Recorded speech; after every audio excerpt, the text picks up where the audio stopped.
Straight ahead on CCX News, a new attraction in Golden Valley children can't wait to try out. Plus, help for prospective home buyers and business matters, how a new state law is helping more potential buyers get in the game. But first, not forgotten, the 9/11 tribute in Plymouth and how that day remains fresh on the minds of first responders. CCX News starts right now. Hello everyone, and thanks for joining us. It was a day of reflection nationally and locally. The victims of the 9/11 terror attacks were not forgotten in Plymouth. As Eric Nelson reports, that day is still top of mind for first responders. It's a time for our firefighters to come together and reflect on the day that our world really changed forever. On this most solemn of days, first responders in Plymouth paid tribute to the heroes of 9/11. This just kind of serves as a ceremony to pay, formal respect to that. Firefighters, police, and EMTs reflected on those somber events that left epic scars. They also know they will have to spring into action if similar disaster strikes again. We as first responders are prepared for that, kind of on a daily basis.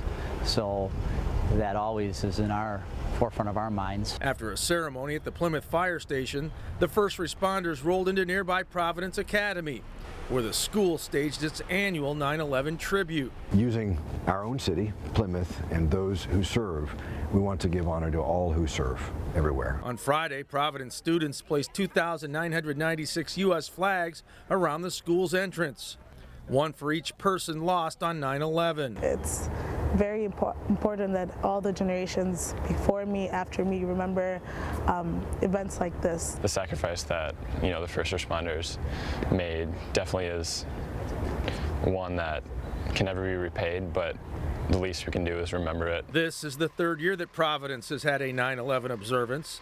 The school has made it a high priority. It's a living thing that we want to raise young people to show honor to those who serve and maybe inspire some of these kids to serve in that way as well. It never gets old. I've been here since 7th grade, and every time you see it, it's like the first time. In Plymouth, I'm Eric Nelson, CCX News. With the exception of juniors and seniors, most Providence students weren't even born when the 9/11 attacks happened. A Wayzata police officer who was struck and killed by a motorist will be remembered this week in Plymouth. Officer William Matthews lived in Plymouth with his wife and 7-year-old son. He was picking up debris on Highway 12 in Wayzata on Friday when he was hit. Funeral services are scheduled for 11 a.m. Thursday at Wayzata Free Church in Plymouth, with visitation held Wednesday at the church from 3 to 8 p.m. Officer Matthews was 47 years old. He serves patients at North Memorial in Robbinsdale as the hospital chaplain, but over the past couple of weeks, Greg Bodine provided comfort to those affected by Hurricane Harvey. It was very rewarding. You're able to help people again in some of the worst of times, and that is rewarding. It's exhausting, but it's fulfilling. Bodine is part of Minnesota's Disaster Medical Assistance Team, which is a reserve medical unit that provides care to survivors of natural disasters. Over a 2-week span, Bodine and his team set up a mini hospital inside the Houston Convention Center and provided medical care to more than 11,000 people. Hurricane survivors receive care for everything from injuries to chronic illnesses. Bodine says that while the hurricane may be over, long-term counseling will likely be necessary. It's going to take some time to recovery, but it's amazing the resiliency. How many times people would grieve their losses and then they would rally themselves by saying, I'm alive and my family's alive, and that perspective, okay, things can be replaced, but not people. Bodine says he will find out in the next couple of days whether he'll need to provide assistance to people affected by Hurricane Irma in Florida. Meantime, local efforts to raise money for hurricane victims are producing impressive results. Farrell's Extreme Body Shaping raised money for the Red Cross by holding free training sessions on Saturday. And their so-called Kickathon event at the Brooklyn Park, Maple Grove, and New Hope locations raised nearly $10,000 in just 4 hours. That total included a $2,000 match put up by an anonymous donor at the New Hope location. Brooklyn Center Police are seeing a recent uptick in crime. In the past week, there have been 4 robberies, and in the past 2 weeks, they've responded to 6 burglaries. The crimes are scattered across the city. One reason that police do not think they are connected. Officials did make an arrest in one of the robbery cases. Now to a stark reminder about the difficulties veterans face. A study from Veterans Affairs shows about 20 veterans commit suicide every day, and veterans are 20% more likely to commit suicide than civilians. The Palmer Lake VFW wants to raise awareness for this issue, so they're organizing the first Veteran Suicide Awareness 5K run at Oak Grove Park in Brooklyn Park this Saturday. Money raised goes to a nonprofit helping veterans adapt to civilian life. The hope is that word will spread so people know there is help available. Let them know it's okay for them to reach out. It's okay for them to ask for help, and if we can prevent one veteran from committing suicide and taking their life, then we've accomplished something positive. You can sign up for the race by visiting the Palmer Lake VFW website. You can also register on site the morning of the race. Members of the Plymouth Historical Society are looking for a new way to keep telling the stories of the city's origins. In the 1970s, volunteers helped save the old town hall and turn it into a historical museum. The city still owns a town hall and the property, and now Historical Society members will be talking with the Plymouth City Council Tuesday about turning over the operation to the city. We've reached a point where we think we need more professional type management of the museum.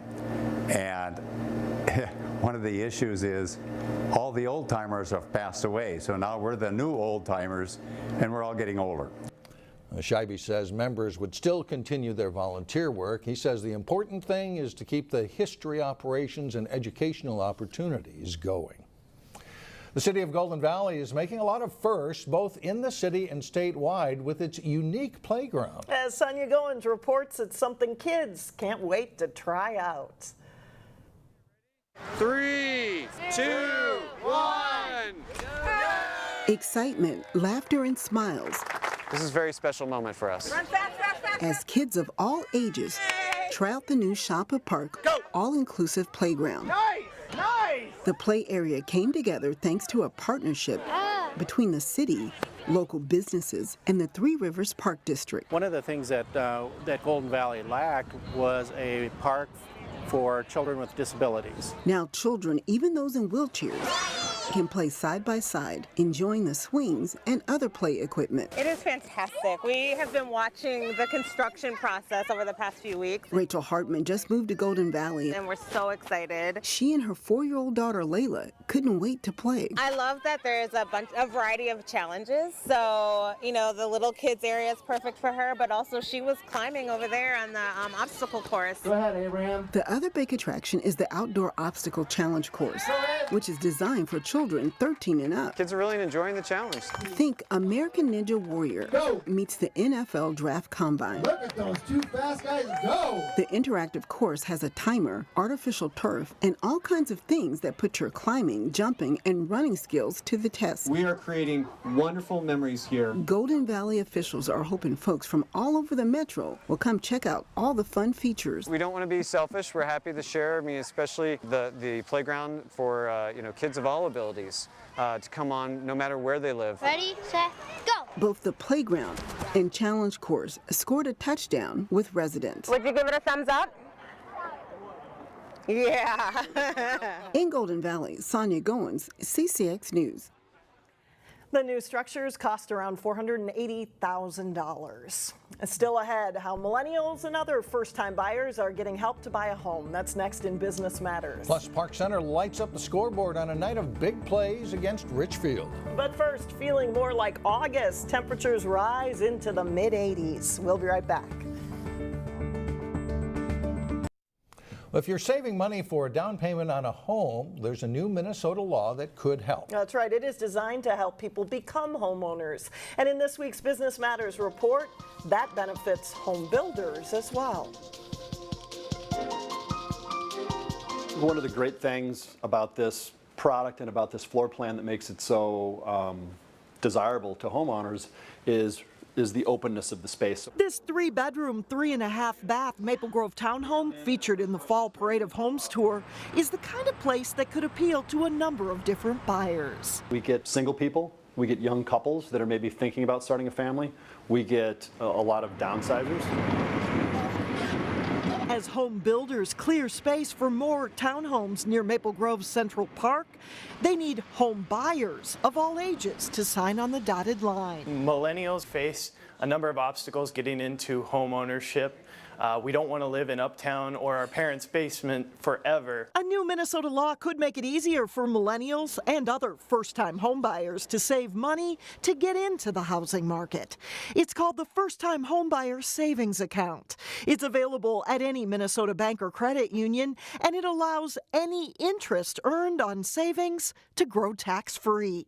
The program is also open to those who haven't owned a home in 3 years. It's that incentive to start saving for a down payment, and every little bit helps overcome some of those obstacles that are facing younger buyers. With the median home price in the Minneapolis-St. Paul metro hovering around the $250,000 mark, the ability to stretch dollars with a tax deduction could help more people achieve the American dream. We see that there's a big opportunity for a lot of young buyers that want to get into home ownership who maybe find it challenging, not as affordable, so programs like this to just make it easier for them to make that leap is a great thing for everybody.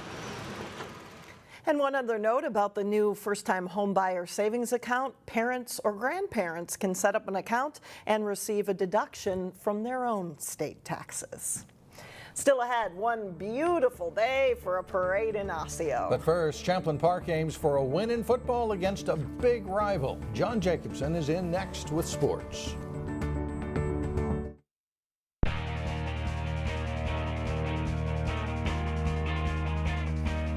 I'm John Jacobson with sports. The Champlin Park football team made a run to the state Class 6A semifinals last season, and they're off to a good start again this fall. The Rebels were at home to face rival Anoka in the annual battle for the paddle. Champlin Park's Joey Folds keeping here, breaks a tackle and goes in for a 15-yard touchdown. Champlin Park leads it 7-0. Later in the first quarter, Devin Gray carries it in for a 1-yard touchdown. Gray would add another touchdown in the second half. Rebels lead 14-0 after one. Champlin Park's defense held Anoka down much of the night. Todd Popp gets through the line. He'll get a sack here with a little help from his teammates. The Rebels up in this one 21-6 at halftime. And we move ahead to the third quarter. Folds goes to the passing game. He'll hit Cal Hansen here for a 28-yard touchdown. And Champlin Park is up 28-6. Fourth quarter, Ernest Warlow takes the handoff, and he'll go for the touchdown here. 15 yards on the score. Champlin Park wins 42-13. They're at St. Michael Albertville on Friday. Park Center had no trouble putting up points against Richfield. The Spartans also have some good offense in this one, though. Quarterback Caleb Carlson and receiver Emmanuel Blackshear hook up for 3 touchdowns in the first half. This last one gives Richfield an 18-14 lead at the half. After the teams trade TDs, Park Center gets a big play. Jamel Brown throwing to Emmanuel Tamba. He gets away for a 65-yard touchdown as Park Center goes back in front 28-24. After Richfield retakes the lead, the Pirates respond midway through the fourth quarter. Brown throws long to Levante Parker, who breaks a tackle and goes in for a 54-yard touchdown to put the Pirates in front for good. And they aren't done just yet. Tamba caps off the night by taking a pitch, and with a little help from his friends up front, he breaks free and is off down the sideline. He goes 94 yards for a touchdown. Park Center takes a wild one, 42-30, and they're feeling confident after the win. Oh, it's going to go straight through the roof. It's going to go straight through the roof. Our confidence is right now sky high.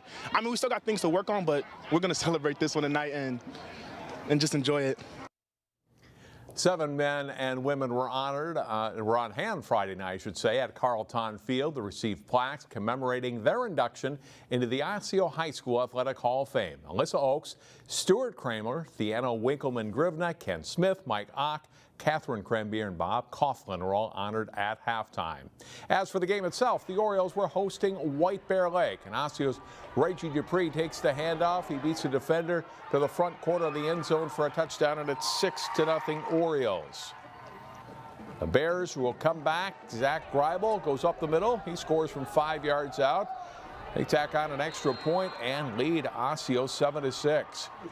Good work by the Orioles. Anthony Williams getting into the backfield here. He'll drop Greibel for a loss on White Bear Lake's next possession. Second quarter, Osseo quarterback Greg Arell goes deep. Elijah Whitner will come back on the ball and make a nice adjustment here and grabs it and brings it in for a 45-yard touchdown. The Orioles go ahead on that play. They win it over White Bear Lake 20-19. Osseo will host Blaine on Friday. After a nice comeback win over Rosemont in Week 1, the Wayzata football team faced a big rival on Friday. Trojans were at home to play Minnetonka. First quarter of this game, Wayzata's Christian Vassar gets around the edge on the sweep and goes 28 yards inside the Minnetonka 5-yard line. Vassar scores a few plays later, and the Trojans lead 6-0 after a missed extra point.